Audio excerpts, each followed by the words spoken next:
Hello and welcome to the Masonic Authors Guild International. This is Robert L.D. Cooper with Mark A. Tabert. We are Magi.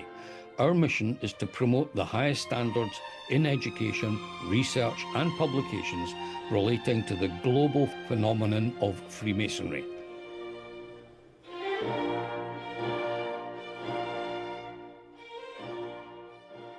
The Dukes of Atholl and Freemasonry by W. G. Fisher, and taken from the Grand Lodge of Scotland Yearbook, 1969, beginning on page 68. Part 2. In 1791, Lawrence Dermot died. For 47 years he had ruled the Grand Lodge of England, quote, under the old institutions, close quote, admired by many, supported in the end by few, execrated by some. In the same year, the Marquis of Antrim, who had succeeded the Duke of Atholl as Grand Master, also died. The Duke once more accepted nomination as head of the Ancients, and was unanimously elected, and on the 20th of January 1792 installed as their Grand Master. There is no doubt that it was a very popular appointment. During this second period of office as Grand Master, the Duke showed himself to be a zealous, courageous, and enlightened leader. He was no longer a figurehead, though much of the administration of his Grand Lodge had necessarily been left to his deputies, James Agar, 1790 to 1794, William Dickey, 1794 to 1800, and Thomas Harper from 1801 to 1813. It was largely due to his enthusiastic influence that the boys' school was established in 1798. In Amin Razon 7th edition, he alone is credited with the introduction of a clause in the Secret Societies Act of 1799 which exempted Freemasons' lodges from the provisions of the Act. It was, of course, the result of united efforts of the Duke and the Earl of Moira acting as Grand Master of the Moderns. This association with the Earl of Moira lasted many years, and was an important factor in the events which led to the union of the two Grand Lodges in 1813. It also brought about the fraternal recognition by the Grand Lodge of Scotland of the Moderns' Grand Lodge of England. The union of the two Grand Lodges in England in 1813 has been recorded at some length by competent Masonic writers. It is a subject which requires more space than is available here. One must state, however, that in order to facilitate matters, the Duke of Atholl resigned as Grand Master of the Ancients on the day of the Feast of the Four Crowned Martyrs, the 8th of November 1813. In his place, His Royal Highness, the Duke of Kent, was installed as Grand Master on the 1st of December, the same day on which the Articles of Union were ratified. His brother, the Duke of Sussex, Grand Master of the Moderns, then became Grand Master of the United Grand Lodge of England. The Duke of Atholl continued to take an active interest in Freemasonry. He was the first Grand Principal of the Royal Arch in Scotland from 1820 until his death in 1830. About the year 1822 he agreed to preside over the rite of Mizram, an unrecognised Masonic rite of 90 degrees, said to have originated in Milan about 1805. The sovereign of the rite in England was His Royal Highness the Duke of Sussex, and in Ireland the Duke of Leinster. After the union, he was also to become one of the 4 vice-patrons of the girls' school. He married, firstly, on the 26th of December 1774, Jane, eldest daughter of Charles, 9th Lord Cathcart.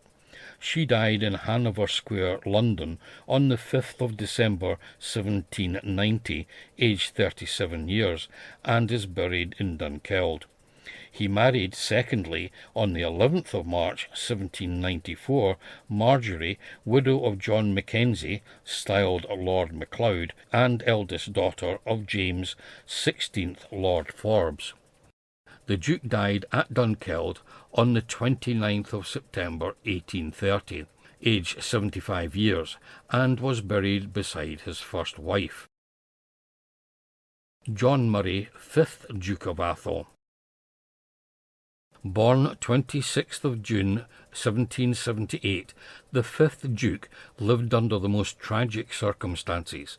Educated at Eton, he was appointed an ensign in the 61st of Foot, South Gloucestershire Regiment, in 1797. In the following year he became mentally ill, and for the rest of his life required care and protection.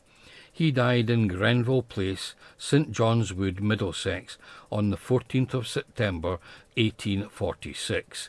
He was not a Freemason. George Augustus Frederick John Murray, 6th Duke of Atholl. The father of the 6th Duke was James Murray, created Lord Glenlyon on the 9th of July 1821, second son of the 4th Duke by his first wife. This James Murray married Frances, daughter and in her issue sole heir of Hugh Percy, 2nd Duke of Northumberland. The 6th Duke of Atholl was born on the 20th of September 1814 in London. At the age of about 20 years, he received a commission in the 2nd Dragoon Guards. In 1840 he resigned from the army, perhaps because 3 years before he had succeeded his father as Lord Glenlyon. He was a lord-in-waiting from January to July 1846, and was installed a Knight of the Thistle on the 28th of October 1853. He was also President of the Highland and Agricultural Society from 1858 to 1862, and hereditary Sheriff of the County of Perth. He rendered most distinguished service to Freemasonry in Scotland almost from the day he was initiated in the Dunkeld Lodge No. 14 in November 1841.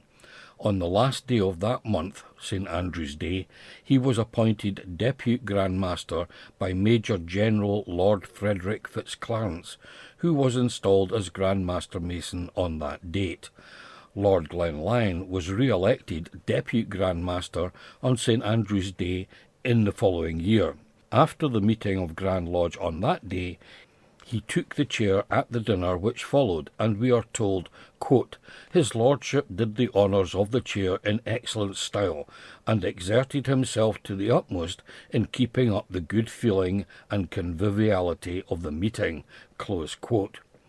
On the 4th of May 1843 he attended the funeral Grand Lodge held by the Grand Master Mason of Scotland in commemoration of the Duke of Sussex, Grand Master of the United Grand Lodge of England, who had died on the 21st of April in that year.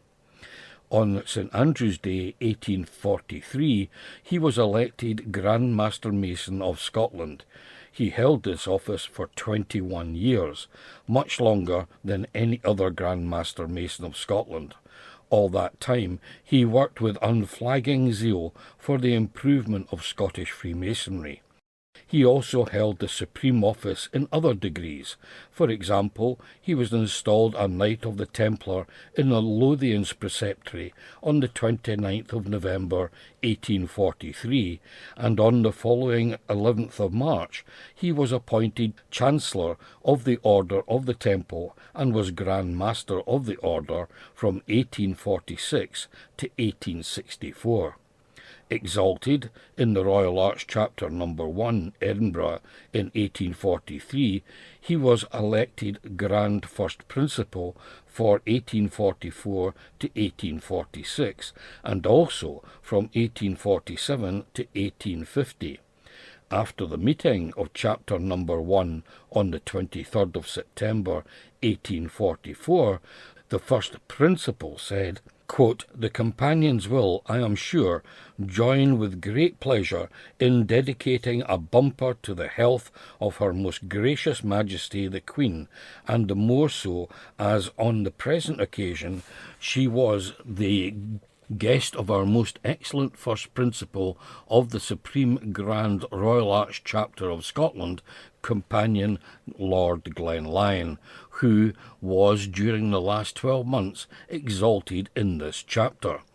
Her Majesty's confidence was unbounded, having dismissed her guards and trusted to the far-famed hospitality and loyalty of the Atholl Highlanders for protection."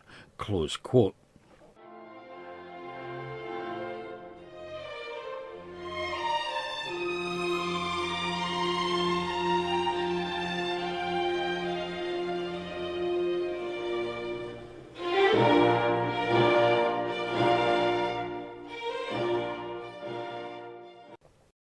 This podcast is for educational purposes and perhaps entertainment. While the Masonic Authors Guild International provides the most accurate information possible, listeners use the information at their own risk. This podcast and its contents are Magi's property, as are all the opinions and the information it presents. Robert L.D. Cooper's, Mark A. Tabert's, and any other speakers' views and opinions within the podcast do not represent nor speak for Freemasonry, any Masonic organization, their former or current employers, in any way, shape, or form. Magi, Cooper, or Tabert will not compensate you in any way whatsoever if you ever happen to suffer any inconvenience due to the information herein contained.